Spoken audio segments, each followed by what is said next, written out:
বিসমিল্লাহির রহমানির রহিম। আজ আমি কই মাছ রান্না করব। তো কই মাছটা ভেজে রান্না করব কিছু, আর কাঁচা দিব কিছু।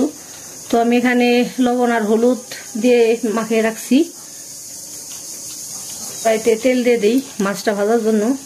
তো আমি আলু দিয়ে রান্না করব, আলুটাও ভেজে নেব। বিসমিল্লাহ। আলহামদুলিল্লাহ, আমার তেল গরম হয়ে গেছে। আমি মাছগুলো ভেজে নিই আগে, তারপর আলুগুলো ভাজবো।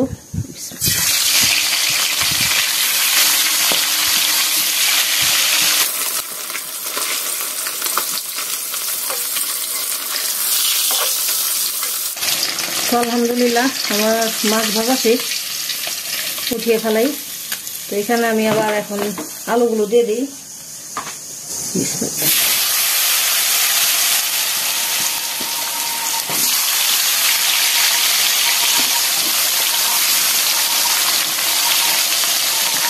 তো আলুগুলোর মধ্যে আমি লবণ আর হলুদ মাখিয়ে রাখছিলাম আগেই।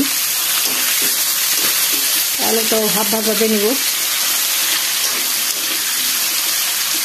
আলহামদুলিল্লাহ, তো আলুগুলো আমার ভাজা শেষ। আলুগুলো এখন তুলে নিই।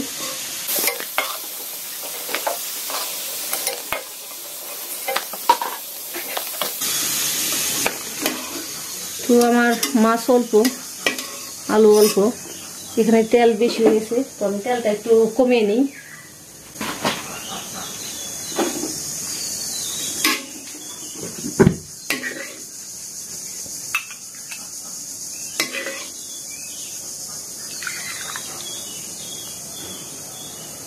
তো তেল আমি একটু কমিয়ে নিলাম।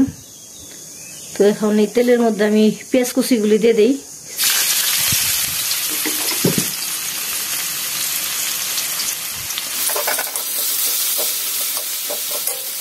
আলহামদুলিল্লাহ, আমার পেঁয়াজটা বাদামি কালার হয়ে গেছে।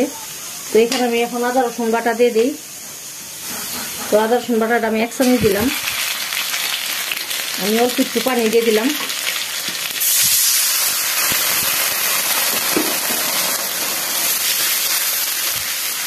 পানিটা না দিলে আমার পেঁয়াজটা পুড়ে যেত, যে কারণে আমি পানিটা আগে দিয়ে দিলাম। আমি 1.5 চামচ ধনিয়ার গুঁড়া দিয়ে দিলাম, 1.5 চামচ মরিচের গুঁড়া, 1 চামচ হলুদের গুঁড়া।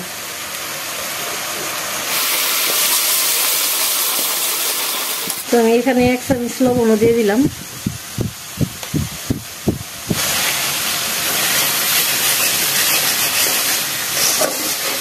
আমি মশলাটা কষানোর জন্য আর একটু পানি দিই।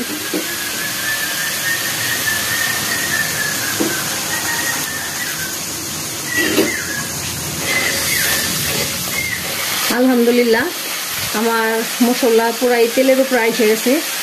তো আমার মশলায় যে একটা কাঁচা গন্ধ ছিল, এটা চলে গেছে। তো এখানে আমি এখন মাছ আলু সব একসাথে দিয়ে দিই।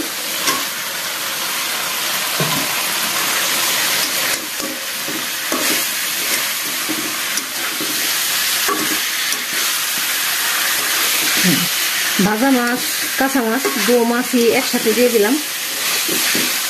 তো যেহেতু ভাজা আছে, কাঁচাও আছে, তো আমি এখন পানিও দিয়ে দিই একসাথে। তো মাছে আমি পানি দিয়ে দিলাম মাছটা সিদ্ধ হওয়ার জন্য। তো আমি আঠা আঠা ঝোল রাখবো।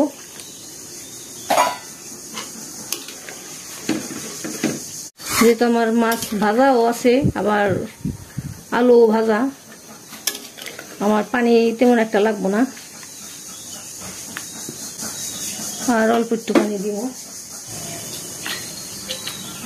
তো আমি ঢেকে রান্না করি 10 মিনিট। আলহামদুলিল্লাহ, আমি এখন দেখি 10 মিনিট হয়ে গেছে। আমার কারির কি অবস্থা। তো ঝোল তো পুরাই শুকায় আসছে।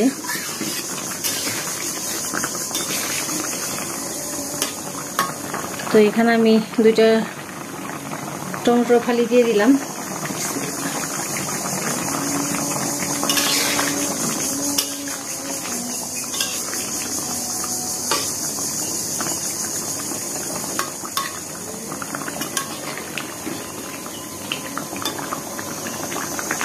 এটা আমি ঢেকে আরো 5 মিনিট রান্না করব।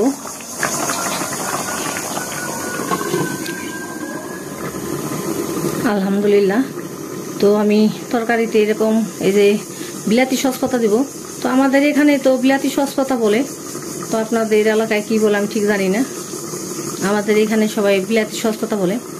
তো এখন এগুলি আর কি দিয়ে দেবো বাড়িতে ঝুরি ঝুরি করে কাইটে। আলহামদুলিল্লাহ আমার তরকারি প্রায় শেষের পর্যায়ে।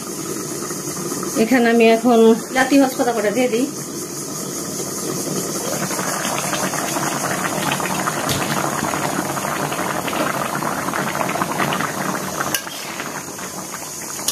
আমার যেটুকু পানি আছে পানিটুকু শুকাই যাব, আলুতে নিয়ে নিব কাইনে।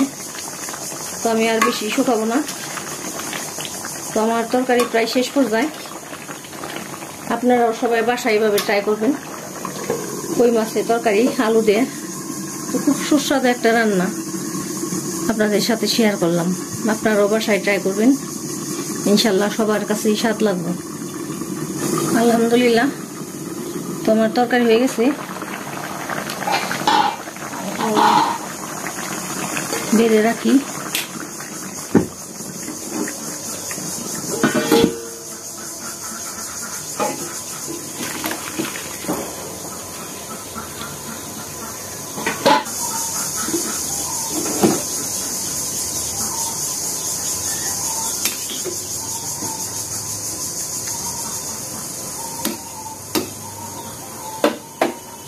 আলহামদুলিল্লাহ তো আলু দিয়ে কই মাছের ঝোল রান্না করলাম, ভিডিওটা আপনাদের সাথে শেয়ার করলাম।